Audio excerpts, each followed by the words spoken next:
Assalamualaikum warahmatullahi wabarakatuh. Dipancarkan langsung dari Studio Soman Indonesia Jakarta Pusat dan dirilai oleh stasiun TV dan radio yang tersebar di Indonesia.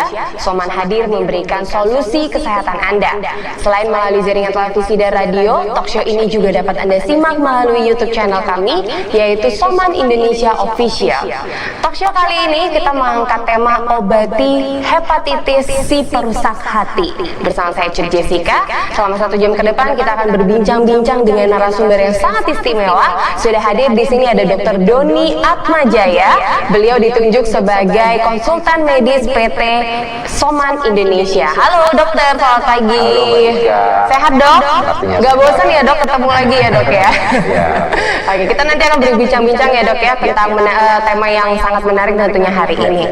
Oke, mitra sehat, hepatitis adalah istilah yang digunakan untuk menggambarkan peradangan hati. Nah, kondisi medis ini biasanya terjadi akibat infeksi virus atau kerusakan hati yang disebabkan oleh kebiasaan seseorang mengkonsumsi alkohol, efek-efek penggunaan obat tertentu, atau penyakit autoimun. Namun sering sekali penyakit hepatitis tidak menunjukkan gejala yang nyata. Maka dari itu masih banyak yang tidak menyadarinya. Nah, kira-kira seperti apa ya pencegahannya dan juga pengobatannya?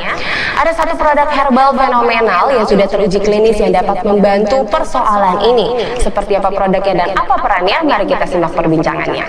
Dokter Doni, biasanya masyarakat mengenal hepatitis itu dengan penyakit kuning. Benar nggak sih dok? Atau selain penyakit kuning masih ada lagi sebenarnya yang lainnya dok? Boleh nggak dok dijelasin sedikit mengenai hepatitis dok? Ya, jadi hepatitis namanya adalah peradangan pada liver oleh karena sebab apapun, dan sebab itu bisa berbagai macam, karena infeksi, dan infeksi pun banyak jenisnya. Ya, kebanyakan orang tahu cuma infeksi virus hepatitis, ada A, B, C, D, E. Ya, tapi sebenarnya di luar itu banyak juga penyakit-penyakit yang juga bisa bikin hepatitis, misalnya malaria juga bisa hepatitis, kemudian HIV/AIDS juga bisa bikin hepatitis. Oh gitu ya, dong. Epstein-Barr virus, kemudian infeksi parasit seperti Entamoeba histolytica itu juga bisa bikin hepatitis juga, ya bahkan bisa bikin abses pada liver. Jadi banyak sekali sebenarnya penyebabnya kalau dari segi penyakit infeksi. Kemudian yang kedua, hepatitis juga bisa karena faktor iritasi oleh karena racun, toksin, atau karena obat. Nah, toksin yang paling sering adalah alkohol. Ya, alkohol itu paling sering, bahkan ada term namanya alkoholik hepatitis. Dan alkoholik hepatitis ini lazim pada negara-negara barat di mana kultur masyarakatnya punya budaya suka minum minuman beralkohol seperti bir dan lain sebagainya. Jadi mereka lebih cenderung dengan alkoholik hepatitis. Ya. Kemudian yang kedua, hepatitis juga bisa karena faktor obat ya. Obat pertama obat-obatan seperti paracetamol, methotrexate ya. Jadi ini obat paracetamol ini obat yang paling umum ya, obat penurun demam ya. Jadi kalau minum paracetamol juga jangan kebanyakan, harus atas pengetahuan dokter karena penggunaan jangka panjang dengan dosis berlebihan bisa merusak liver ya. Kemudian juga masih obat-obat yang masih banyak lagi jenis obatnya. Termasuk kalau pengalaman saya sering waktu di rumah sakit ketemu pasien hepatitis karena diinduksi oleh penggunaan obat anti TBC. Ya, jadi hepatitis induced OAT itu sering saya jumpai ya. Jadi makanya penting kalau ada efek samping obat ke liver oleh karena obat, harus konsultasi ke dokter yang memberikan obat untuk diubah jenis obatan atau dimodifikasi dosisnya ya. Kemudian juga ada juga namanya hepatitis autoimun. Hepatitis karena faktor sistem imun yang merusak atau menyerang liver kita sendiri, jadi menghasilkan auto antibody ya. Ini ada beberapa jenis juga ya, dan katanya orang-orang yang memang bawaannya ada penyakit autoimun, misalnya penyakit lupus, mereka rentan dengan hepatitis autoimun ini ya. Jadi banyak jenisnya hepatitis. Oh gitu dok, jadi hepatitis itu banyak sekali faktornya, dan dari mana aja ya dok ya, bukan hanya dari kebiasaan kita, tapi virus juga bisa membuat kita terkena penyakit hepatitis gitu ya. Oke, baik. Nah, mitra sehat, mungkin untuk Anda yang ingin berinteraksi langsung dengan narasumber kami atau mungkin ingin menyampaikan testimoni kesembuhan setelah mengkonsumsi produk herbal Soman, kita persilakan Anda untuk menghubungi kami lewat layanan interaktif di nomor telepon 081395954200 dan di 081395954300. Dan nanti di akhir acara akan ada kuis berhadiah satu produk herbal Soman kemasan 15 mili untuk semua mitra sehat yang sudah melakukan interaksi lewat layanan interaktif kami. Oke dok, di tahun 2019 itu kita sempat dihebohkan dengan kasus luar biasa hepatitis A yang melanda 262 penduduk di salah satu kota di Jawa Barat ya. Nah, apakah penyakit hepatitis itu memang sangat mudah menular gitu dok? Ya, jadi kalau kita bicara virus hepatitis ya, ada A, B, C, D itu masing-masing punya rute atau metode transmisi atau penularan yang berbeda-beda. Sebagai contoh, virus hepatitis A dan dan E itu menularnya lewat orovekal. Jadi menularnya lewat makanan atau minuman yang terkontaminasi oleh virus tadi. Jadi lewat kuman yang tertelan ikut dengan makanan atau minuman tadi. Dan virus hepatitis A dan E ini dia biasanya yang terjadi wabah tadi seringkali karena sumurnya tercemar, terkontaminasi dengan virus tadi. Mungkin karena lokasi sumurnya berdekatan dengan septic tank, ya, jadi bisa jadi perembesan sampai ke sumurnya tadi. Dan mungkin juga karena sumurnya satu dipakai oleh banyak orang.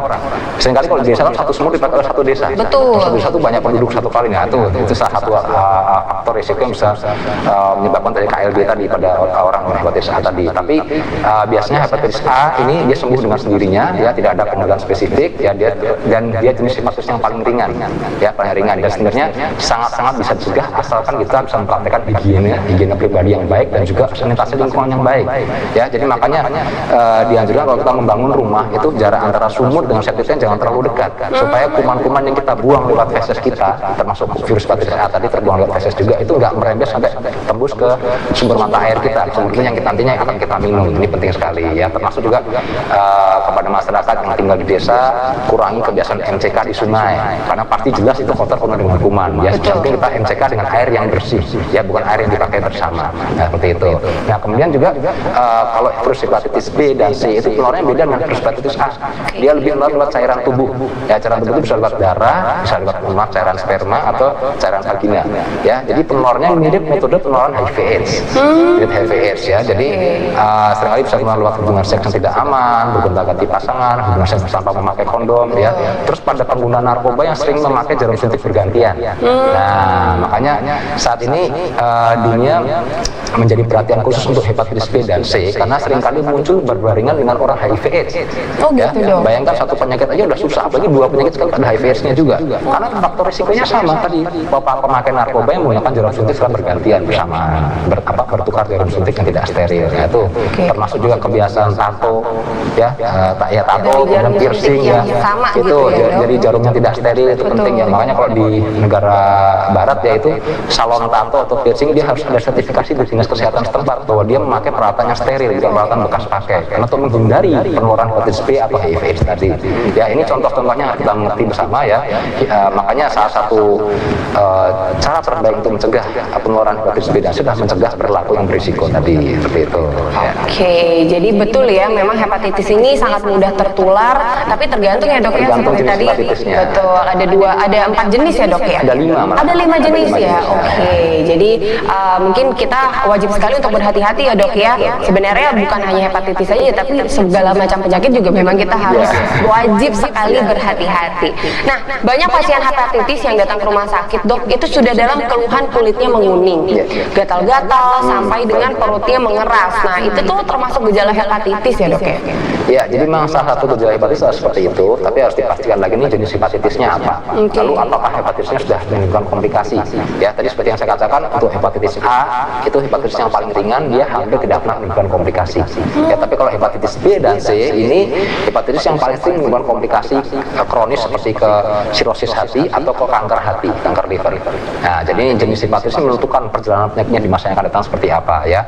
Dan uniknya pada orang dengan hepatitis B dan C itu kalau dilihat secara penampakan dari luar seringkali dia nggak kuning sama sekali, tampak seperti orang sehat. Oke. Jadi makanya penyakit ini saya katakan silent killer juga sebenarnya, pembunuh diam, karena dia dari luar tampak seperti orang sehat. Dan yang karena dia tampak seperti orang sehat itu dia bisa lebih rentan menularkan ke orang lain, ya. Mungkin dengan kontak erat, waktu dari hubungan seks yang tidak aman, ya, dan memakai jarum suntik yang bersamaan. Karena tidak terlihat gejalanya. Karena kalau orang kuning orang juga mikir kan, ngapain saya mau deket-deket sama dia? Benar. Ya kan, jadi ini jadi kalau justru yang kuning-kuning tadi biasanya karena hepatitis A dan itu tidak berbahaya, dan menularnya pun bukan lewat sentuhan, lewat cairan tubuh, tapi lewat tadi mohon maaf, ya, makanan atau minuman yang terkontaminasi kuman yang berasal dari feses si penderita tadi, dan itu agak sulit, ya, penularannya sebenarnya. Jadi sanitasi, higiene pribadi, menghindari perilaku berisiko itu yang paling penting cara mencegah hepatitis, seperti itu. Oke, tapi benar, ya, Dok, berarti kalau misalnya kulit sudah menguning itu berarti cenderungnya sudah penyakit Biasanya kecurigaan hepatitis. pertama ke arah penyakit liver, walaupun penyakit lain juga bisa memberikan gejala serupa, ya. Contoh orang dengan kolesistitis atau peradangan kandung empedu, gejalanya hampir sama persis dengan hepatitis. Dan kebetulan kandung empedu itu letaknya memang di tengah-tengah liver. Jadi kalau dia meradang, dia sakitnya juga di tempat yang sama, di sebelah kanan atas, kuning juga, ya. Terus BAK-nya juga akan warnanya gelap seperti teh. Itu gejalanya sama seperti orang hepatitis. Jadi harus dipastikan dulu. Baik. Nah dok, ini sudah ada masuk telepon dari Ibu Ius dari Sumut. Oke, kita angkat dulu ya. Halo Ibu Ius. Halo. Halo Ibu, selamat pagi. Silakan Ibu pertanyaannya. Iya, kalau jantung itu berapa dosis? Mohon maaf Ibu Ius, boleh diulang lagi? Kalau ilangan jantung itu berapa dosis? Oh, berapa botol? Kalau kena hepatitis ya, atau bagaimana? Atau sakit apa, Bu? Apa? Maksudnya Ibu bertanya berapa botol tuh kondisi apa, Bu? Penyakit apa? Ibu Ius, keluhannya apa? Ya kurang jelas. Iya Ibu Ius, kurang jelas ya. Ibu kedengaran suara kita ya. Ibu Ius ada keluhan apa Bu? Ada maksudnya sedang menanyakan penyakit apa Bu? Iya kalau obat itu kena ilangan jantung itu untuk berapa waktu dari sembuh? Oke, kalau begitu kurang jelas ya, tapi kita coba dokter sudah. Oke, baik Ibu Ius, kita akan coba jawab ya dari Dokter Doni, silahkan. Ya, jadi Ibu Ius bertanya kalau kondisi medis tertentu itu berapa botol baru sembuh. Jadi tidak ada yang bisa memastikan jawaban itu, Bu ya. Jadi intinya bahwa soman itu isinya adalah nutrisi dan dia jamu sebagai nutrisi, dan soman bukan pengganti obat atau pengganti terapi medis apapun. Jadi alangkah baiknya kalau soman kita jadikan sebagai pendamping terapi medis yang ada ya, dan yang fungsi utama soman adalah sebagai penyempurna atau pelengkap nutrisi harian kita ya. Dan soman bukan langsung menyembuhkan penyakitnya, tapi soman meningkatkan kemampuan alamiah tubuh untuk menyembuhkan dirinya sendiri. Jadi sebenarnya tubuh kita sendiri yang melawan penyakit itu, tapi soman meningkatkan kemampuannya tadi ya. Jadi itu juga sangat-sangat relatif, sangat-sangat individual. Ada orang yang cepat tertolong dengan soman, dibantu dengan soman ya. Ada juga yang agak lama. Itu semua banyak faktor yang mempengaruhi ya, bukan cuma dari somannya saja, tergantung gaya hidupnya seperti apa, sehat atau enggak ya. Karena kalau udah minum soman tapi gaya hidupnya nggak sehat ya sama aja. Masih makannya nggak sehat, masuk olahraga, merokok dan sebagainya, itu akan menghambat proses pemulihan kita, penyakit apapun ya, termasuk juga seberapa parah penyakitnya. Penyakit yang sudah parah, yang sudah lama diderita dengan penyakit yang baru diderita pasti akan beda dong kok chance-nya untuk sembuh atau pulih ya, kecepatan pulihnya juga akan berbeda ya. Dan juga sudah ada atau tidaknya komplikasi juga mempengaruhi cepat lambatnya kita pulih dari suatu penyakit tadi. Jadi banyak variabel yang mempengaruhi seorang itu cepat atau lambat untuk sembuh dari penyakitnya, bukan cuma dari faktor somanya saja ya. Jadi faktor-faktor lain itu harus kita pertimbangkan juga seperti itu. Oke, mudah-mudahan menjawab ya Ibu Ius dari Sumut. Nah dok, kita lanjut lagi nih dok. Seperti yang dokter tadi sudah sempat menjelaskan bahwa tidak semua orang yang terkena penyakit hepatitis itu ada gejalanya, ada yang tidak tampak gitu. Nah itu tuh disebut dengan ini nggak sih dok, kayak tahap awal masa inkubasi dari si virus itu, dan itu bisa sampai 10 tahun gitu dok, baru terlihat nantinya. Betul sekali. Jadi memang tadi seperti katakan virus hepatitis ada 5 jenis ya, A, B, C, D ya. Itu masing-masing punya masa inkubasi yang berbeda. Kalau virus hepatitis A itu yang mungkin paling cepat ya, dia mungkin 2 mingguan sudah bisa menunjukkan gejala. Tadi saya katakan dia penyakit yang hepatitis yang jenis yang paling ringan. Nah kalau hepatitis B atau C itu masa inkubasinya bisa bulanan sampai tahunan. Ya, jadi ini dan yang susahnya lagi, selama dalam masa inkubasi tadi dia punya potensi menularkan ke orang lain. Dia belum ada gejala tapi virusnya sudah dalam tubuhnya, dia punya chance untuk menularkan ke orang lain, terutama lewat perilaku yang berisiko. Yang saya sebutkan tadi. Jadi ini pentingnya selalu kita ngecek ya, kita harus sadar diri kalau kita melakukan perilaku yang sifatnya berisiko, harus selalu cek apakah ini kemungkinan membawa hepatitis B atau C atau bahkan dengan HIV/AIDS yang seringkali tanpa gejala di fase awal ya. Dan kalau kita juga bicara HIV/AIDS itu masa inkubasi juga panjang sekali. Kenapa gitu ya dok ya? Maksudnya kenapa bisa tidak terlihat gitu gejalanya? Padahal kan penyakit tersebut tuh termasuk penyakit yang sangat mematikan gitu. Ya, karena tergantung jenis virusnya. Jadi ada namanya slow viral infection. Jadi penyakit yang memang proses infeksinya, proses replikasi virus itu berlangsung secara slow, pelan tapi pasti, slow bersiur. Jadi semakin lama semakin meningkat secara gradual sampai pada suatu titik baru dia menimbulkan kerusakan yang signifikan, baru timbul gejala. Nah kadang gejalanya langsung parah ya dok ya. Tidak langsung parah, sebetulnya tidak, semua butuh proses ya. Dikatakan misalnya hepatitis C yang saya baca ya, hepatitis C itu 20%-nya ya akan berkembang jadi hepatitis kronik yang bisa menjurus pada kanker liver atau sirosis hepatis, dan itu butuh waktu 20 tahun. Wow. Ya, jadi nggak ada orang kena kemarin besok masuk besok setelah itu nggak ada, butuh proses. Cuman selama rentang waktu 20 tahun itu pernah nggak dia ngecek? Nah ini yang jadi masalah. Ya seringkali kealpaan kita atau kekurangan kesadaran kita untuk mengecek diri kita, ya, termasuk bagi mereka yang punya perilaku berisiko memakai narkoba, sering bergonta-ganti pasangan atau partner seks, itu juga berisiko. Ya jadi Anda harus sadar diri ya untuk mencegah komplikasi dari penyakit tadi. Oke, baik. Kita nanti akan bahas lebih dalam lagi tentunya mengenai penyakit hepatitis ya. Jadi mitra saya jangan kemana-mana. Kita juga akan membahas bagaimana pencegahan dan juga pengobatan hepatitis dengan yang alami. Jadi tetap bersama kami di Soman, berani coba, berani bicara. Bersama saya Cut Jessica, kita akan membahas dunia kesehatan dan pengobatan. Akan dikupas tuntas di sini dengan perdebatan menarik. Hanya di program Soman, berani coba, berani bicara. Kembali lagi di Soman, berani coba, berani bicara dengan tema kita yang sangat menarik sekali hari ini, yaitu obati hepatitis si perusak hati. Nah dok, benar fakta atau mitos nih dok, bahwa virus hepatitis ini lebih berbahaya daripada malaria, HIV, sehingga TBC, betul atau tidak dok? Saya kira tingkat bahaya itu sama ya, semua punya mekanisme kerja, punya jalan ceritanya sendiri-sendiri ya, masing-masing bisa menimbulkan kefatalan yang punya jalan untuk menimbulkan kefatalan yang berbeda-beda juga tergantung mekanisme kerjanya. Jadi semuanya sama-sama berbahayanya ya. Intinya kalau semua tadi kita neglect, kita terabaikan, tidak ditangani dengan baik, maka semua bisa berakibat fatal ya.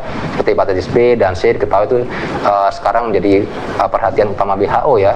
Bahkan Indonesia ini negara dengan jumlah penderita hepatitis B tertinggi kedua setelah Myanmar. Wow. Ya, kita tertinggi kedua ya setelah Myanmar. Jadi ini perhatian kita bersama, dan makanya dan apalagi angka penderita hepatitis B dan C yang jumlahnya semakin meningkat seiring semakin meningkatnya jumlah pengguna narkoba ya, yang menggunakan jarum suntik bersamaan, perilaku seks yang menyimpang, yang suka berganti pasangan dan sebagainya, itu juga diperhatikan WHO ya. Jadi makanya itu semua perlu kita pertimbangkan, dan kita tidak bisa membanding-bandingkan, oh yang ini lebih berbahaya dibanding yang itu, nggak bisa seperti itu. Semuanya punya tingkat bahaya sendiri, terutama kalau tidak teridentifikasi dan tidak tangani dengan baik. Oke, baik. Jadi kalau misalnya berbicara soal penyakit, sebenarnya semuanya berbahaya. Semua berbahaya. Ya, jadi nggak ada tingkat yang lebih berbahaya yang mana gitu ya dok ya. Baik, nah dalam penyembuhannya dok, selain obat-obatan, biasanya kan pasien hepatitis juga akan dikasih vitamin dan juga mineral dok, dengan harapan nutrisi pasien dapat tercukupi dengan baik gitu. Nah sebenarnya seberapa penting dok daya tahan tubuh yang kuat buat pasien hepatitis gitu? Daya tahan tubuh yang kuat adalah mekanisme utama tubuh membersihkan virus. Mekanisme utama, bukan obat. Karena di literatur dikatakan orang hepatitis B dan C yang daya tahan tubuhnya kuat, dia bisa mengeliminasi virus dengan sendirinya tanpa bantuan obat. Bisa sembuh sendiri sebenarnya hepatitis B dan C, asalkan sistem imunnya kuat. Cuman sekarang yang jadi masalah sekarang itu seringkali hepatitis B atau C itu timbul barengan dengan HIV/AIDS. Nah kita tahu HIV/AIDS itu melemahkan sistem imun tubuh kita. Jadi akan mengurangi kemampuan tubuh kita untuk mengeliminasi virus penyebab hepatitis tadi secara sendirinya. Karena digerogoti oleh virus HIV/AIDS tadi. Jadi ini pentingnya kita harus tahu bahwa obat bukan pengganti daya tahan tubuh. Obat itu hanya mempermudah saja supaya tubuh bisa mengeliminasi virus dengan lebih tangguh lagi, lebih kuat lagi, lebih poten lagi, supaya lebih bersih lagi. Dan biasanya kalau orang dengan hepatitis B atau C itu menjalani pengobatan itu minimal 6 bulan. 6 bulan mungkin bisa diperpanjang tergantung dari titer virusnya dalam tubuhnya tadi, tergantung angka virusnya, viral loadnya seperti apa ya. Nanti ketika sampai pada suatu titik di mana angka virusnya sudah rendah, nanti pengobatan dihentikan, tapi tetap pasien dimonitoring untuk mencegah kemungkinan terjadinya relapse atau kambuh seperti itu. Oke, baik. Nah dok, mungkin ini untuk mitra saya ingin bertanya langsung nih ke dokter, atau ingin menyampaikan testimoni kesembuhan karena sudah mengkonsumsi herbal tetes Soman ya, silakan menghubungi kami lewat layanan interaktif di nomor telepon 0813 9595 4200 dan di 0813 9595 4300. Nah ingat nanti di akhir acara akan ada kuis ya, berhadiah satu produk herbal Soman kemasan 15 ml khusus untuk semua mitra sehat yang sudah melakukan interaksi lewat layanan interaktif kami. Nah kita lanjut lagi nih ya dok ya. Jadi berkaitan dengan Soman nih dok, seperti apa sih kontribusinya Soman dalam mencegah gangguan hati tersebut dok? Ya, pertama Soman meningkatkan sistem imun ya. Sistem imun saya katakan tadi aktor utama yang akan melawan virus penyebab penyebab hepatitis tadi, termasuk yang membantu memulihkan jaringan liver yang rusak akibat infeksi virus atau oleh karena toksin, oleh karena obat atau penyebab lainnya. Betul. Ya, karena kita tahu bahwa obat medis itu tidak punya efek yang memacu regenerasi. Ya, obat medis fungsinya hanya untuk membunuh virusnya aja, sudah selesai. Tapi kerusakan akibat virusnya bagaimana? Ya tubuh kita yang memulihkan, memperbaiki diri sendiri. Itu dibantu dengan nutrisi yang adekuat, nutrisi yang baik dari soman tadi. Ya, dan di dalam soman itu juga ada kandungan senyawa misalnya kurkumin yang berasal dari namanya temu putih ya. Jadi kita ada herba namanya temu putih atau Curcuma sedoaria itu mengandung kurkumin. Nah, kurkumin ini punya sifat hepatoprotektor. Dia pelindung sel liver dari infeksi virus, dari radikal bebas, dari toksin ya, supaya lebih tangguh menghadapi serangan-serangan penyakit-penyakit tadi. Ya, jadi ini soman akan memberikan kontribusi yang sangat baik pada mereka yang menderita hepatitis, termasuk untuk mencegah bagi mereka yang punya perilaku yang berisiko. Ya, untuk mencegah liver yang mengalami kerusakan dari perilaku yang berisiko tadi. Ya, asal dikombinasikan gaya hidup yang sehat. Ya, juga menjauhi alkohol, rokok, olahraga yang teratur, makan yang sehat, ya, kurangi konsumsi zat yang mengandung banyak zat kimia, karena semua zat kimia akan dimetabolisme di liver, itu akan memperberat beban kerja liver kita. Seperti itu. Oke, baik dok. Sudah ada masuk telepon dari layanan interaktif kami, ada Bapak Toto dari Surabaya. Kita angkat langsung. Halo Bapak Toto. Halo, selamat siang dokter. Selamat siang, Pak. Selamat siang. Silakan Pak pertanyaannya. Iya dok, begini dok. Jadi beberapa bulan ini air kencing saya tuh warnanya tuh kuning banget ya dok ya. Oke.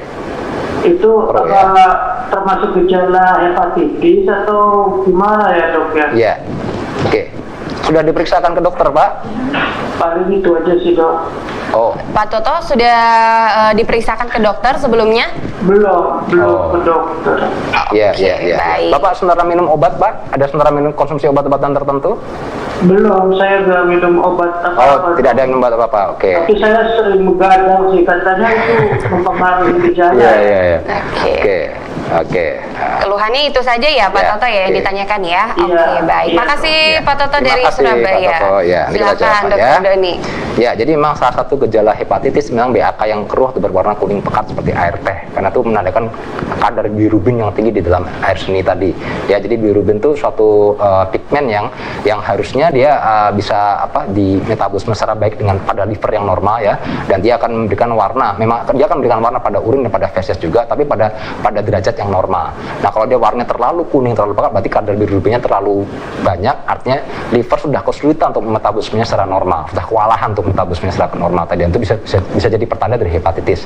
Ya, jadi Bapak yang paling penting pastikan dulu Bapak ini sakitnya apa. Ya, karena tidak semua orang dengan BAK kuning keruh bisa bikin hepatitis. Betul. Orang kolesistis pun juga kuning keruh juga. Ya, tadi orang sekarang pernah dengan kandung empedu atau batu empedu juga bisa memberikan gejala sama seperti orang hepatitis, karena memang organnya memang nempel di liver. Jadi kalau dia gangguan situ, livernya kena juga. Oh gitu dong. Jadi Tapi terkadang kita juga kadang bisa BAK-nya tuh warnanya kuning kan ya? Ya, biasanya pada orang yang dehidrasi. Oh, ya, itu pada beda orang yang lagi ya, Dok, dehidrasi, ya? kekurangan minum air putih ya, dia banyak berkeringat, dia akan urinnya akan secara alamiah dengan berwarna lebih pekat. Jadi kalau warnanya sudah lebih pekat, terus banyak minum air putih ya, pada Biasanya mereka yang kembali juga normal. dehidrasi.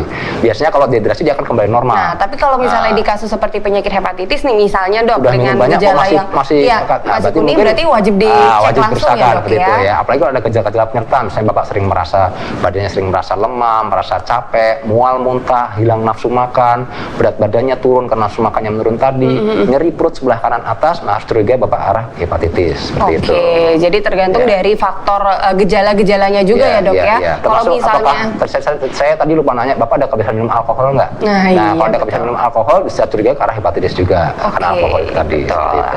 Oke, mudah-mudahan menjawab ya Bapak Toto dari Surabaya. Nah dok, kenapa sih dok soman ini pantas dicoba untuk mereka yang sedang dalam masa pemulihan gangguan hati dok? Bisa dijelaskan lagi nggak dok kandungan yang hebat dari soman ini dok? Iya, jadi multivitaminnya, mineralnya, antioksidannya, kemudian dari alkaloid kurkumin yang tinggi di dalam soman itu salah satu zat-zat yang penting ya untuk membantu menunjang pemulihan bagi mereka mengalami hepatitis ya. Dan memang faktanya misalnya pada orang dengan hepatitis A itu tidak ada obat spesifiknya, tidak ada. Obatnya apa ya? Istirahat, menjaga stamina, menjaga nutrisi dengan baik ya. Mengembalikan memberikan daya Iya, tahan kembali tubuhnya. daya tahan tubuh. Jadi tubuh yang akan memulihkan dirinya sendiri, dan pada saat proses pemulihan tadi tubuh memerlukan nutrisi yang optimal, dan itu bisa dibantu dengan soman. Ya termasuk orang dengan yang sudah katakan sudah stadium lanjut nih, sudah yang kena komplikasi seperti liver cirrhosis, kemudian udah kena kanker hati, itu dimana biasanya dokter sudah tidak terlalu banyak bisa memberikan terapi karena sudah stadiumnya sudah terlalu lanjut. Dokter hanya memberikan suplementasi dengan kurkumin saja, ya, karena daripada nggak dikasih apa-apa kan, karena udah mau dikasih obat udah dalam kondisi yang terlambat ya. Jadi kita cuma bisa lakukan memberikan suplementasi nutrisi untuk menghambat proses kerusakan livernya tadi akibat penyakitnya tadi, ya. Jadi ya seperti itu. Jadi tetap yang namanya nutrisi itu punya tempat pada setiap fase penyakit liver apapun, mulai yang baru kena hepatitis pada fase awal, atau yang sudah fase lanjut, atau bahkan yang sudah komplikasi menjelma jadi kanker atau pada sirosis liver. Namanya soman tetap bisa digunakan pada setiap fase tadi, karena sebagai penyempurnaan nutrisi ya, untuk membantu menghambat proses kerusakan akibat penyakit livernya tadi. Oke, baik. Nah dok, kalau misalnya untuk menjaga daya tahan tubuh sudah pasti kita harus mengkonsumsi yang sehat-sehat ya dok ya. Betul. Nah selain makan makanan yang bergizi, saya ini termasuk yang dari kecil orang tua saya selalu memberikan suplemen gitu dok, yang katanya wah ini bagus untuk ini bagus untuk ini. Jadi kadang tuh dok masih kecil nih dok, dari pagi minum satu, siang satu, malam satu lagi obat. Nah sebenarnya dok, kalau dilihat gaya hidup seperti itu tuh benar atau tidak dok? Karena kan kita selalu percaya dengan yang namanya suplemen ini bagus untuk ini supaya tidak terkena penyakit ini gitu loh. Nah apa yang membedakan nih dok dengan herbal soman yang wajib dikonsumsi setiap hari gitu? Jadi pertama kita harus kembali ke basic bahwa suplemen itu pelengkap nutrisi, ya, pelengkap. Artinya kita sudah minum suplemen sebanyak apapun, kalau pola makan kita nggak sehat ya sama aja, ya. Dia tidak bisa menggantikan pola makan yang sehat. Namanya dia hanya pelengkap, bukan pengganti nutrisi. Ya, jadi tetap mempraktekkan gaya hidup sehat, ya, healthy lifestyle itu wajib kita praktekkan, terutama praktekkan pola makan yang sehat. Yang namanya suplemen boleh digunakan asal digunakan dalam batas wajar. Nah, saya ingin menyikapi banyak orang yang begitu takutnya, begitu paranoidnya dengan penyakit, lalu dia memborong suplemen dia minum bersamaan. Yang katanya bagus gitu dok, yang katanya bagus semua. ya, padahal kita harus pikir logika. Semua suplemen tadi kebanyakan ada bahan kimia tambahannya. Ada pengawetnya, pewarnanya, perasanya, pemanisnya, dan lain sebagainya.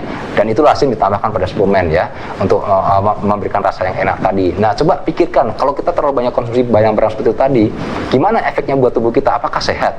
Ya, mungkin vitaminnya benar, mungkin antioksidannya benar, mungkin mineralnya benar-benar ada, tapi gimana dengan pengawet warna perasanya tadi?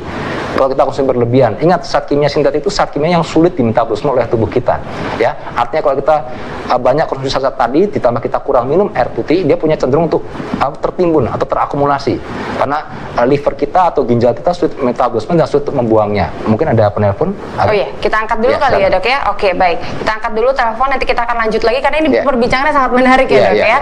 Oke, Bapak Suhartono. Halo Pak Suhartono dari Nganjuk. Iya, halo. Ya, halo, silakan Pak. Ini mau tanya soal batuk 1 bulan tuh belum sembuh. Batuk 1 bulan. Batuk 1 bulan belum sembuh ya Pak ya? Ada keluar darah Pak batuknya Pak? Enggak keluar darah. Ayo, Bapak berat badannya turun Pak? Turun 1 kilo. Oh, oke, ya, ada ya. Ada sering berkeringat kalau malam Mbak? Iya. Ada sering berkeringat kalau malam Mbak? Tidurnya sulit sekali, Pak. Oh, tidurnya sulit. Tapi disertai dengan berkeringat nggak Pak pada malam hari? Enggak ya. Sering rasa demam? Saya mempunyai keluhan penyakit batuk. Oke, baik. Itu saja ya. Oke. Cukup dok?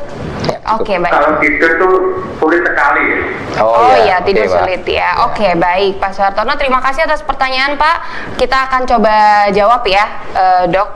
Ya, jadi kalau orang ada batuk-batuk 1 bulan, apabila turun berat badan, ini ada something wrong, ada sesuatu yang nggak beres, harus dipastikan sakitnya apa ya. Normalnya tuh emang berapa lama sih dok kalau batuk yang normal gitu?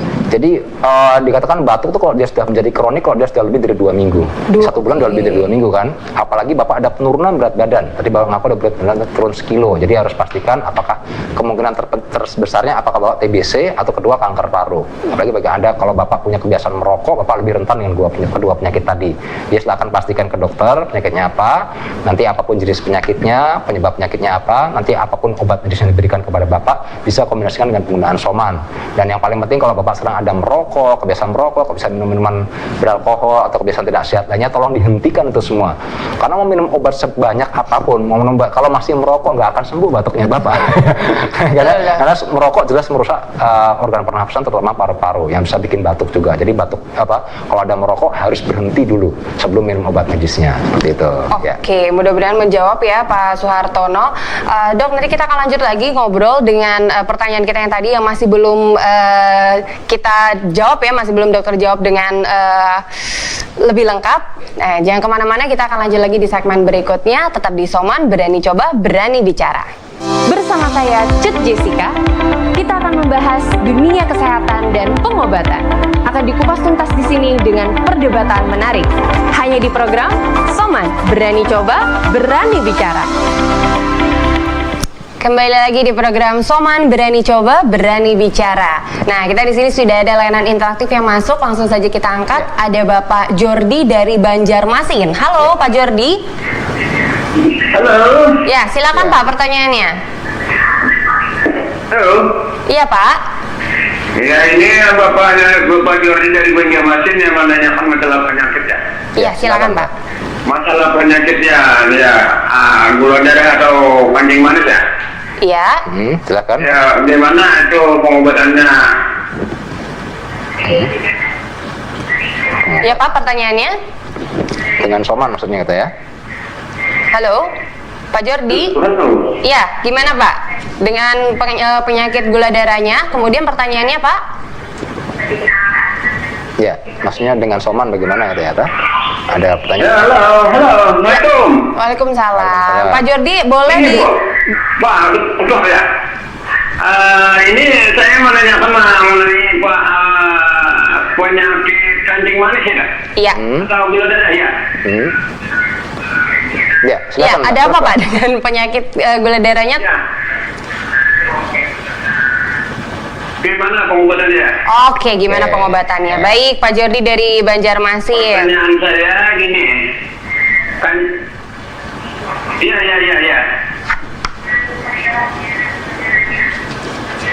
Ya Pak, gimana? Pertanyaan saya itu Ya.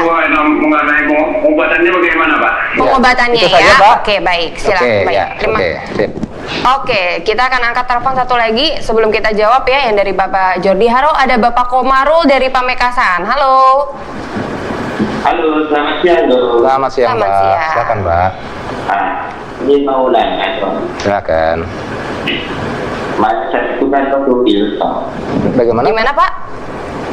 Batuk pilek. Batuk pilek. Oh, batuk dan Batuk pilek, Dok. pilek, ya. Oke. Terus. Terus saya lihat dokter, ternyata dokter nafas baca dan kena hujan, Dok. Oke. Apa? Karena kena Dikasih resep, Dok. Dia dikasih resep, minum obat. Cuma saya itu jam 7 minum obat. Kira-kira jam 2 siang itu minum Soman, Dok. Oh ya. Yang saya tanyakan itu cara mengkomplit obat dengan Soman itu dikasih itu berapa jam, Dok? Oke, baik. Iya. Ya, yang kedua, Dok. Oke. Untuk olahraga yang baik itu cuma Waktu olahraga yang baik itu? Waktu olahraga yang baik ya? Ya, waktu olahraga yang baik ya Pak ya? Lalu? Itu pada Oke, baik. Terima kasih Pak Komarul dari Ya. Pamekasan. Kita jawab dari Ya. Pak Jordi dulu ya, tadi jadi ya Pak dari Jordi Banjarmasin. yang mengalami diabetes lalu menanyakan pengobatannya bagaimana. Jadi begini Pak, Soman itu bukan pengganti obat medis atau pengganti terapi medis apapun. Jadi untuk obatnya silakan bertanya ke dokter langsung dengan pemeriksaan langsung. Ya, karena jenis obat diabetes itu ada banyak. Artinya dan masing-masing jenis tadi ada plus dan minusnya. Artinya dokter akan memilih kondisi yang paling cocok dengan sikon Bapak. Ya, karena misalnya ada obat diabetes yang cocok untuk diabetes yang ada orang dengan diabetes dengan penyakit jantung atau orang diabetes dengan penyakit ginjal. Ya, ada juga yang nggak boleh dengan penyakit A, penyakit B. Jadi masing-masing obat itu punya spesifikasi khususnya. Tergantung kondisi sikon yang si pasien tadi. Ya, misalnya orang yang udah gagal ginjal kita nggak akan pakai obat minum biasanya kita pakainya insulin ya, atau kita pakai golongan glikogen povidone kalau masih muka pakai obat minum. Ya jadi karena masing-masing ada plus dan minusnya tadi, ada risiko efek sampingnya, kita pilih yang paling cocok sesuai kondisi Bapak tadi. Ya. Kemudian untuk soman, untuk orang diabetes ya, yang terutama yang gula darahnya belum terkontrol, silakan konsumsi mulai 10 tetes 3 kali sehari sambil didampingi dengan gaya hidup yang sehat, mengatur dengan pola makan yang seimbang, gizi yang seimbang, sehat ya, kemudian olahraga yang teratur, istirahat yang cukup, menghindari kebiasaan buruk seperti rokok dan alkohol, termasuk juga pengendalian stres ya. Jadi sebenarnya kunci utama diabetes itu bukan di obat sebenarnya, tapi gimana kita ngatur keseimbangan antara pola makan kita dengan olahraga kita, itu kunci utamanya. Dan pada kebanyakan kasus banyak orang diabetes tipe 2 yang berhasil lepas dari obat ketika dia berhasil mempraktikkan gaya hidup sehat. Dan ini yang saya dorong kepada Bapak, mudah-mudahan Bapak bisa mencontoh yang seperti itu tadi ya. Berarti artinya Bapak tidak tergantung dengan penggunaan obat ya, karena semua obat ada efek sampingnya. Alangkah baiknya, alangkah indahnya kalau Bapak bisa mengendalikan penyakit Bapak tanpa obat, dan itu bisa kalau kita mau disiplin. Betul. Mengatur keseimbangan pola makan dengan olahraga dan gunakan soman sebagai pelengkap gaya hidup sehat Bapak. Betul itu sekali. ya. Oke, Kemudian, Dok, sebelum kita lanjut ya, jawab pertanyaan kedua tadi, kita angkat telepon dulu ya Dok ya, ada telepon masuk. Halo ya. Bapak Rukun dari Pacitan. Oh iya, Ya, halo, silakan pertanyaannya Pak. itu Pak, Mbak, obat soman itu apa bisa mengobati kolesterol? Oke, itu saja Pak pertanyaannya. Iya Mbak. Oke, Ya. baik Pak Rukun. Terima kasih Pak Rukun dari Pacitan. Ya, Nah, itu saja ya. oh Ya. satu lagi, oke. Satu lagi kita angkat teleponnya silakan. Ada Bapak Imam dari Iya. Kalsel, Kalimantan Selatan ya. Halo Pak Oke. Imam. Halo Bu. Ya, silakan pertanyaannya Pak Imam. Ini kan saya punya gejala ginjal. Ya. Kalau kita kecapean atau banyak minum, kaki kita bengkak. Kalau minum kakinya bengkak. Oh, Oke. sudah diperiksakan Pak? Kalau mengkonsumsi soman itu nggak berpengaruh lah. Oke. Bagaimana? Kalau minum soman, apakah nggak pengaruh gitu Dok? Maksudnya nggak Yang maksudnya itu pengaruh kakinya nggak pernah minum jamu yang lain, cuma Oh. kakinya ikut bengkak gitu. Oh, Oke. oke, baik. Ya. Itu saja Pak Imam Itu ya. saja, ya. Oke, Ya. kita akan coba jawab ya Pak Imam. Ya. Nah, Dok, kita akan jawab dulu pertanyaan dari Pak Komarul dari Ya, Pamekasan Pak tadi. Komarul yang Dia sempat batuk pilek, Ya, batuk pilek. karena hujan ya Dok ya. Terus Lalu kalau sudah minum konsumsi obat, obat ya. dari dokter dan soman seperti apa Dok? Gitu. Ya, jadi ceritanya Pak Komarul sudah minum obat, lalu 2 jam baru dia minum soman. Apakah cara ini benar atau enggak? Sebenarnya sih boleh-boleh saja Bapak pakai cara seperti itu, tapi alangkah baiknya kalau kita minum somannya dulu. Ya, oke. somannya kita minum dulu sebelum makan, lalu kita tunggu 1 jam baru kita minum obat medisnya. Kenapa Dok? Karena begini, kalau Bapak minum obat medis, obat itu bahan kimia yang sulit diserap oleh tubuh. Kita tidak bisa menjamin dalam waktu 2 jam dia sudah bersih dari lambung. Artinya kalau dia masih ada residu di dalam lambung tadi, kemudian kita minum soman, nah somannya akan rusak oleh residu dari obat kimia yang belum terserap habis oleh lambung kita tadi. Betul. Jadi alangkah baiknya kita balik cara minumnya, somannya dulu kita minum, baru obat medisnya. Kenapa? Karena soman lebih mudah diserap oleh lambung kita dan usus kita dibanding obat medis. Ya, jadi dalam waktu mungkin 1 jam, setengah jam dia udah bersih soman tuh, udah nggak ada, karena sudah partikelnya Sudah semi diserap nanopartikel. ya, Dok, ya. Ya, dan dia partikel alam itu lebih mudah diserap, tidak akan ada residu yang tersisa di lambung kita. Jadi aman, baru masuk obat nggak masalah. Jadi dibalik minumnya somannya dulu, baru obat medisnya. Karena kita memang nggak bisa jamin dalam waktu 2 jam obatnya itu udah bersih di lambung kita. Ya. Dok, Kemudian kita angkat telepon lagi Dok. Oh, Maaf Dok, ada sebelum lagi, kita jawab silakan. lagi, kita angkat Ya. lagi ada Bapak Teguh dari Blora. Halo Pak Teguh. Halo, Ya, silakan pertanyaannya Pak. ibu saya Umur berapa? usia 80. Oh, oke. Usia 80. Sakitnya itu mah Ya. udah 3 kali. Apa? Sudah. Kalau kumah itu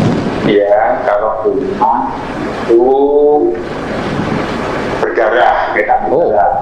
Oke. Wah. Kemudian kakinya, lutut, itu tulangnya juga sakit kalau dipakai jalan. Oke. Mau Ya. tunjuk gitu. Oke, Ya. baik Pak Teguh. Ya. Terima oke. kasih atas pertanyaannya. Nah Dok, tadi dari Pak Komarul yang kedua tuh pertanyaannya, olahraga yang baik itu pada saat kapan Dok? Pada saat kita melakukannya. Jadi mau pagi, mau siang, mau malam, mau subuh, pokoknya lakukan saja ya sesempatnya kita. Jadi tubuh kita akan beradaptasi ya. Jadi nggak masalah bahwa mau pagi atau malam tuh tergantung sesempatnya, yang penting dilakukan saja ya. Karena memang kalau olahraga itu yang penting adalah prakteknya. Betul. Bukan teori yang berlebihan ya. Yang lakukan Betul. saja sesuai sesuai dengan minat kita, sesuai dengan kemampuan kita dan tujuan kita mau seperti apa ya. Silakan kita pilih olahraga yang tepat buat tubuh kita. Oke, selanjutnya dari Pak Rukun tadi dari Pacitan. Ya, apakah soman bisa untuk kolesterol? Jadi begini, soman bisa membantu meregulasi atau menstabilkan kadar kolesterol seseorang ya, asal dibarengi dengan pola makan yang sehat ya. Ya, jadi untuk orang kolesterol tinggi sebaiknya hindari makan makanan goreng-gorengan dan makan makanan daging-dagingan hewani karena lemak jenuh biasanya ada dari makanan hewani. Ya, kemudian juga hindari konsumsi gula yang berlebihan karena gula yang berlebihan pun di dalam tubuh kita akan dirubah jadi kolesterol juga, dan hindari konsumsi alkohol ya, karena alkohol juga bisa menaikkan kadar kolesterol dalam tubuh kita ya. Jadi silakan perhatikan pola makan yang sehat, tambahkan soman untuk membantu menstabilkan kadar kolesterol, dan kalau saat ini Bapak sedang minum obat penurun kolesterol dari obat dokter, silakan lanjutkan ya. Jadikan soman sebagai pendamping terapi medisnya, nanti silakan kontrol ke dokternya, monitor kadar kolesterol Bapak setiap 2 minggu atau setiap bulan. Nanti ketika kadar sudah mencapai batas yang normal, Bapak bisa konsultasi ke dokter apakah obatnya mau diteruskan atau mau dihentikan, seperti itu ya. Oke, kita angkat lagi telepon dulu dokter. Wah, hari ini ramai sekali ya. Silakan Ibu Ria dari Palopo. Halo. Ya, selamat malam. Ya, Ibu Ria silakan pertanyaannya. Ya, saya asam lambung sudah. Asam lambung ya Ibu. Kemudian Bu? Bisa ke soman. Bisa diobati dengan soman gitu ya dok ya. Itu saja Ibu Ria pertanyaannya. Ya, sudah. Mohon maaf Ibu Ria, suaranya tidak begitu jelas, boleh diulang Ibu. Jadi Ibu ada asam lambung, kemudian Bu? Kepala pusing. Kepala pusing. Tensinya berapa Bu? Hah? Ibu Ria, untuk tensi darahnya berapa Ibu Ria? Ya. Tensi darahnya berapa Bu? 10. Berapa? Berapa? 110. 110? Ya. Oke, ya. Oke. Itu saja ya Ibu Ria ya. Tensi normal ya. Oke, terima kasih Ya. Bu Ria dari Palopo. Kita akan lanjut lagi menjawab Ya. pertanyaan tadi dari ada Bapak Imam dari yang Kalsel mengalami ya. penyakit Jadi ginjal, yang ginjal mengeluh ya, kalau Dok. minum kakinya bengkak. Apakah soman tidak akan berpengaruh buruk? Jawabannya tidak. Justru pada orang gagal ginjal, soman bisa membantu menunjang fungsi ginjalnya karena soman itu nutrisi, bukan obat atau zat kimia. Ya, jadi kan bisa membantu proses regenerasi, proses perbaikan dari sel-sel nefron yang mengalami kerusakan pada gagal ginjal. Jadi bisa membantu menghambat progres kerusakan dari penyakit ginjalnya tadi bersama dengan terapi medis yang ada. Jadi silakan Bapak bisa menambahkan soman sebagai pendamping terapi medisnya dan sambil juga mendampingi advice medis yang diberikan kepada Bapak. Seperti itu. Oke, Ya. selanjutnya Kemudian ada pertanyaan dari Pak Teguh Bapak dari yang bilang Blora. ibunya ya 80 tahun ya, sakit mah, lalu pernah ada riwayat BAB bercampur dengan darah. Jadi kondisi penyakit medis yang serius ya. Jadi apakah BAB bercampur darahnya menandakan ada perdarahan dari ulkus peptikum? Karena kalau ada perdarahan ini suatu penyakit yang serius karena bisa berbahaya ya. Biasanya kalau orang dengan perdarahan lambung ini dokter akan berikan obat penurun asam lambung dalam jangka waktu yang lama ya, sambil mengatur pola makan yang aman ya. Biasanya makan yang diet yang lunak, jangan keras karena itu akan memaksa lambung bekerja keras, sementara lambungnya ada luka. Udah ada luka dikasih makanan keras, lambungnya bisa lebih terluka lagi. Jadi makan yang lunak dulu ya, mungkin banyak minum air putih dan sebagainya untuk membantu memberikan kesempatan bagi tubuh untuk memulihkan luka tadi. Nah, adapun dengan menambahkan soman tetap bisa membantu karena soman bisa membantu merangsang regenerasi jaringan pada tukak lambung tadi, ulkus lambung tadi supaya bisa tertutup dengan baik ya. Kemudian juga sambil bisa untuk mendampingi terapi medis untuk asam lambung yang berlebihan tadi ya. Kemudian yang paling penting juga kontrol juga semua penyakit penyerta yang ada ya. Biasanya kalau udah orang 80 tahun biasanya ada hipertensinya, ada diabetesnya, ada kolesterolnya, atau mungkin sudah ada gagal ginjal ya. Kalau gagal ginjal itu biasanya termasuk penyakit kronis tadi, dia bisa berujung pada namanya stress ulcer. Juga bisa memberikan suatu kondisi medis yang bisa memberikan luka pada lambung juga. Jadi itu harus dikendalikan juga supaya tidak lebih memperparah masalah ulkus peptikumnya tadi. Jadi lebih baik dicek lebih lanjut lagi dulu ya dok ya. Yang terakhir tadi ada Ibu Ria dari Palopo, ada asam lambung dok. Apakah boleh minum soman? Jawabannya boleh, asalkan dikombinasikan dengan pola makan yang sehat ya. Jadi makan pada jam yang teratur, karena penyebab paling sering orang sakit mah itu karena makannya tidak teratur ya. Jadi makan pada jam teratur sekalipun ibu belum merasa lapar, itu penting. Kemudian hindari makan yang berlebihan, hindari makan yang terlalu sering, hindari makan yang terburu-buru ya, karena itu akan lambung kita belum sempat beradaptasi dengan makan itu tidak baik buat lambung kita. Ya, kemudian juga hindari zat-zat yang bisa mengiritasi lambung. Ya, kalau pada laki-laki itu rokok, alkohol, kopi, teh, ya, termasuk obat-obatan penghilang sakit itu semua bersifat asam buat lambung kita. Termasuk juga mengendalikan stres, karena ternyata 80% orang sakit mah itu karena dipicu dari pikiran sebenarnya. Karena stres ya dok ya? ya. Karena stresnya sebenarnya. Jadi stresnya harus dikendalikan juga supaya tidak meningkatkan keasaman lambung dan tambahkan soma untuk melengkapi gaya hidup sehatnya tadi. Oke, baik dok. Mudah-mudahan menjawab ya untuk pertanyaan-pertanyaan dari Mitra Sehat yang sudah masuk hari ini. Nah, Mitra Sehat, jangan kemana-mana, kita akan lanjut lagi di segmen berikutnya. Tetap di Soman, berani coba, berani bicara. Bersama saya, Cut Jessica, kita akan membahas dunia kesehatan dan pengobatan. Akan dikupas tuntas di sini dengan perdebatan menarik. Hanya di program Soman, berani coba, berani bicara. Kembali lagi di Soman, berani coba, berani bicara dengan perbincangan kita mengenai tema obati hepatitis si perusak hati. Nah, sudah ada masuk layanan interaktif kami, kita akan angkat dulu. Ada Bapak Roni dari Palembang. Halo Pak Roni. Halo, ini bukan Pak Roni. Halo, Bapak siapa dengan Bapak siapa, di mana Pak? Ini bukan Pak Roni, Pak Rohim. Oh, Pak Rohim, mohon maaf silakan, ya Pak Pak. ya. Mungkin suaranya tidak terdengar jelas. Maaf, Pak Rohim, silakan pertanyaannya Pak Rohim. Ini mau nanya ini obat asma itu apa ya? Obat asma ya, Bapak ada asma ya Pak ya. Oke, itu saja Pak pertanyaannya. Sudah? Gimana? Itu saja pertanyaannya. Obatnya asma itu apa? Iya, pertanyaannya itu saja ya Pak ya. Oke, Ya. baik. Terima kasih Pak Rohim dari Palembang. Jadi ada asma nih dok, gimana dok? ya, jadi pastikan dulu nih asma atau bukan, ya, karena kalau pada orang usia sudah 40 tahun kena asma biasanya itu agak kurang lazim, karena asma itu biasanya pada orang anak-anak atau pada ya remaja, dewasa muda lah, ya.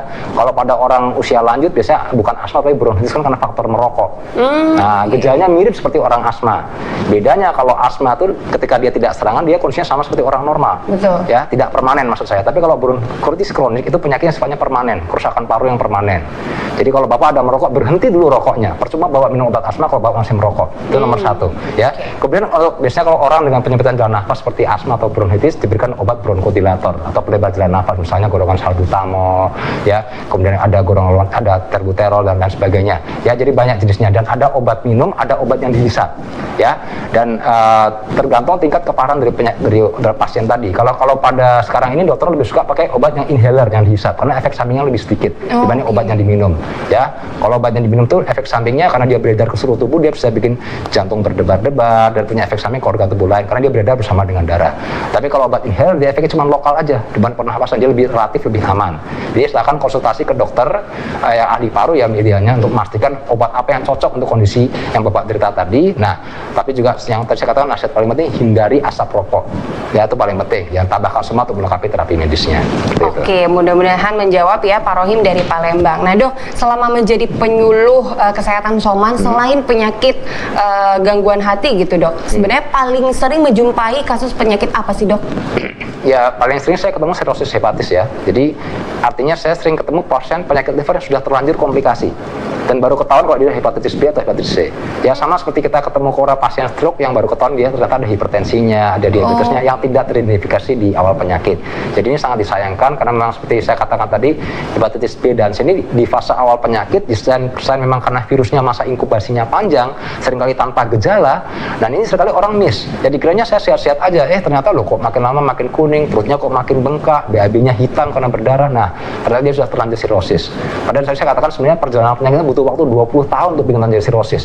Jadi alangkah kasiannya ya, maksudnya kita miss sampai 20 tahun itu kan sesuatu yang sebenarnya kelewatan sebenarnya. Jadi makanya selalu check up kesehatan Anda. Kalau Anda merasa sehat, belum tentu Anda 100% sehat. Pastikan apakah ada penyakit tersembunyi termasuk hepatitis B atau C tadi. Karena kalau sudah terlanjur menjelma jadi kanker atau sudah menjelma jadi sirosis, itu angka kematiannya tinggi, ya. Dan biasanya terapinya kalau sudah secara medis sudah tidak mampu, dilakukan transplantasi liver kalau ada donornya. Jadi ini penting ya, kita menjaga kesehatan liver kita. Oke, baik, terima kasih dok. Nah, selanjutnya kita akan angkat telepon dulu. Ada Ibu Siti dari Kalbar. Halo Ibu Siti. Halo ya. Halo Ibu, silakan pertanyaannya Bu. Ya, cuman apa gimana? Mau tanya apa Bu? Mau nanya apa Bu? Ya ini mau nanya. Iya, Ibu. Anak saya umurnya baru 25 tahun. Baru 25 tahun ya? 35 tahun. 35. 35 tahun. Oke, Terus? anak Ibu umurnya 35. Kakinya udah Kakinya kenapa, Bu? udah luka. Luka karena apa? Karena diabetes atau? Diabetes ya. Waduh, Sendiri. baru 35 ya sudah luka diabetes ya? Oke. Mm-mm. Tapi sampai nggak sembuh-sembuh. Nggak sembuh-sembuh. Lukanya. Iya, iya. Oke, baik, Oke, Ibu oke, Siti. oke. Kita akan coba jawab ya. Itu udah bisa sembuh. Ya. Oke, baik. Terima Ya. kasih. Terima kasih. Terima kasih juga Ibu Siti atas pertanyaannya. Silakan Dokter Doni. Ya, ini contoh lagi kasus yang masih belum 40 tahun udah luka karena diabetes, udah komplikasi 35 dari diabetes. tahun tuh masih cukup 35 tahun, masih muda ya, sangat Dok, muda ya? sekali ya. Jadi ini pentingnya ya, jadi penanganan diabetes ya baik dengan atau tanpa komplikasi adalah bertujuan menstabilkan gula darahnya dulu. Artinya lukanya tidak akan membaik kalau selama gula darahnya masih tinggi. Jadi gula darahnya harus distabilkan dulu, apakah dibantu dengan obat medis atau dengan ditambah dengan memperhatikan pola hidup yang sehat, mengatur pola makan ya, kemudian ya kalau udah luka di kaki mungkin udah nggak bisa olahraga yang berat-berat ya, mungkin ya sebisa mungkin kita jangan pasif bergerak lah, masih usahakan untuk aktif bergerak sebisa mungkin ya. Kemudian juga menghindari kebiasaan buruk seperti rokok dan alkohol yang bisa memperparah luka di kakinya tadi, karena itu rokok dan alkohol bisa merusak pembuluh darah juga ya, itu juga harus diperhatikan juga. Jadi silakan Ibu konsultasi ke dokter ahli penyakit dalamnya, terapi apa yang cocok untuk mengatasi diabetesnya tadi. Biasanya kalau orang dengan diabetes dengan luka, biasanya dokter kasihnya insulin, Mbak ya, karena insulin ini punya efek anabolic agent, dia bisa membantu merangsang pembentukan jaringan baru pada luka tadi ya, di samping membantu menstabilkan gula darah. Nah, nanti somannya bisa dikombinasikan dengan penggunaan insulinnya tadi ya, disambil untuk perawatan luka secara medis ya. Biasanya kalau perawatan luka untuk luka diabetes itu dilakukan kompres dengan larutan garam fisiologis. Nah, nanti somannya bisa ditambahkan di situ ya, jadi habis dikompres, kompresnya diangkat, nanti ditunggu di angin, baru kita tesin soman, dibiarkan saja ya, sambil somannya diminum juga untuk membantu menstabilkan gula darahnya. Jadi soman bisa bekerja dari dalam untuk menstabilkan gula darah dan bekerja dari luar untuk membantu pemulihan luka diabetesnya tadi ya. Dan yang penting kalau Ibu netesin soman ke luka diabetes tadi, nggak usah ditutup, biarin terbuka aja. Justru kalau tutup dia akan lembab, malah susah keringnya. Jadi biar dia terbuka aja, dia akan kering lebih cepat, dan dengan terbuka itu juga luka tadi akan kontak dengan oksigen ya, itu akan bisa mempercepat proses pembentukan jaringan baru. Oke, ya, jadi untuk soman sendiri ini bukan hanya boleh diminum, tapi untuk penggunaan luar juga luka, boleh ya, Dok ya. Sudah banyak testimoninya orang dengan luka diabetes yang tertolong dengan soman ya, sampai juga terkendali gula darahnya dibantu dengan soman, asalkan dikombinasi dengan pola hidup yang sehat dan terapi medis juga. Oke, mudah-mudahan menjawab ya Ibu Siti dari Kalbar. Oke, nah Dok, tadi kan saya sempat nanya sama dokter, ternyata paling banyak itu memang penyakit liver ya Dok ya, yang dokter jumpai. Nah, kalau misalnya untuk soman sendiri, perannya apa nih Dok untuk membantu proses pemulihan penyakit tersebut? Ya, ada beberapa testimoni dari pasien penderita hepatitis B yang merasa lebih baik, kemudian dia setelah sembuh sempurna dari hepatitis B-nya tadi dengan pengobatan medis, ya sampai sekarang dia rajin kontrol, dan ternyata hasil kontrolnya viral load-nya tetap rendah ya, artinya tetap negatif, tidak kambuh lagi. Jadi soman bisa mengurangi risiko kekambuhan dari mereka yang sudah pernah kena hepatitis B, termasuk mencegah orang terkena penyakit hepatitis bagi mereka yang masih sehat ya. Karena tadi saya katakan sebenarnya benteng utama kita itu sistem imun kita ya. Betul. Karena seperti misalnya hepatitis T, sampai sekarang belum ada vaksinnya, Mbak. Yang baru ada vaksinnya baru hepatitis B sama hepatitis A. Ya. Ya, jadi yang tidak ada vaksinnya ini yang berbahaya, karena kita mencegahnya seperti apa ya, tadi memperhatikan gaya hidup yang sehat, menghindari perilaku berisiko, dan meningkatkan imunitas tubuh kita dibantu dengan soman, seperti itu ya. Oke, baik dokter. Nah, tidak terasa ya kita sudah di penghujung waktu, Dok. Ya. Ya, sudah hampir 1 jam kita ngobrol, dan tentunya kita sudah masuk ke sesi yang ditunggu-tunggu, yaitu kuis berhadiah produk herbal soman kemasan 15 mili, dan kita sudah memilih satu peserta kuis dari semua mitra sehat yang telah melakukan layanan interaksi lewat layanan interaktif kami, yaitu ada Ibu Ria dari Palopo. Halo Ibu Ria. Iya, halo. Ya, Ibu Ria, selamat ya Ibu ya. Langsung saja saya kasih pertanyaannya ya. Ya. Berapa jumlah tetes herbal soman yang direkomendasikan untuk membantu pemulihan penyakit hepatitis? A. 10 tetes atau B. 1 tetes? A10 tetes. Bagaimana Dokter Doni jawabannya? Benar sekali. Betul sekali. Selamat Ibu Ria dari Palopo. Nanti tim dari Herbal Soman akan menghubungi Ibu ya perihal hadiahnya. Selamat Ibu Ria, terima kasih. Nah, Mitra Sehat, tidak terasa perbincangan kita hari ini tentang obati hepatitis si perusak hati sudah di penghujung waktu. Saya ucapkan terima kasih banyak kepada Mitra Sehat yang sudah menyaksikan siaran kami hari ini. Terima kasih banyak kepada Dokter Doni. Terima kasih banyak sekali, perbincangan hari ini sangat menarik sekali ya. Dan terima kasih juga kepada seluruh stasiun TV dan radio yang telah merelay acara talkshow kita hari ini. Satu hal yang perlu Mitra Sehat ingat adalah bahwa produk Herbal Soman yang Anda konsumsi bukan hanya mampu membantu proses pemulihan penyakit yang sedang kita bahas hari ini saja, namun juga berperan aktif dalam proses penyembuhan penyakit yang lainnya ya. Jadi segera dapatkan Herbal Soman di apotik dan juga toko-toko obat. Dan kesimpulan dari talkshow kita hari ini mengenai penyakit hepatitis, tentunya jangan sampai untuk Anda yang masih memiliki kebiasaan mengkonsumsi alkohol ya, silakan meninggalkan kebiasaan tersebut, kemudian juga stop penggunaan obat-obatan yang memiliki efek samping berbahaya bagi tubuh kita ya.